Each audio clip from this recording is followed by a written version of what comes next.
தாய் தமிழ் உறவுகளுக்கு வணக்கம். திமுகவுக்கு ஓட்டு போடவில்லை என கூறி ஊரில் உள்ள குடிநீர் தொட்டியை அடித்து நொறுக்கிய திமுகவினர் என்ற தலைப்பில் இந்த காணொளியை காண்கிறோம்.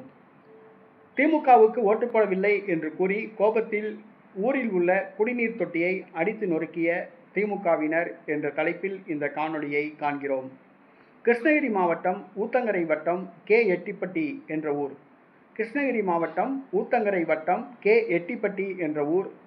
அந்த ஊரில் உள்ள முன்னாள் ஊராட்சி மன்ற தலைவர் ஒருவர் திமுகவினர் பலரை அழைத்து வந்து, இந்த ஊர் மக்கள் திமுகவுக்கு ஓட்டு போடவில்லை, அதிமுகவுக்கும் நாம் தமிழர் கட்சிக்கும் தமிழக வெற்றி கழகத்துக்கும் தான் வாக்களித்தார்கள் என கூறி ரகளையில் ஈடுபட வைத்தார். திமுகவினர் ஆவேசம் அடைந்து அந்த ஊருக்கு குடிநீர் வழங்குகின்ற குடிநீர் தொட்டியை அடித்து நொறுக்கி சேதப்படுத்திவிட்டனர். இதனால் பொதுமக்கள் அதிர்ச்சி அடைந்தனர். திமுகவுக்கு ஓட்டு போடாததால் அந்த ஊரில் உள்ள குடிநீர் தொட்டியை அடித்து நொறுக்கியது தவறு. சிறிது நாட்களுக்கு முன்பாக தமிழ்நாடு முதலமைச்சர் மு.க.ஸ்டாலின், திமுக தலைவர் மு.க.ஸ்டாலின் பாஜகவை பார்த்து கூறியிருந்தார், பழைய திமுகவை பார்க்க வேண்டியது இருக்கும் என்று கூறினார். அந்த திமுக இதானான்னு தெரியல. ஏன்னா ஓட்டு போடலை அப்படின்ட்டு பொதுமக்கள் குடிக்கிற குடிநீர் தொட்டியை அடித்து நொறுக்கியிருக்காங்கன்னா, திமுகவினர் அடித்து நொறுக்கியிருக்காங்கன்னா, அந்த பழைய திமுக இதுதானா?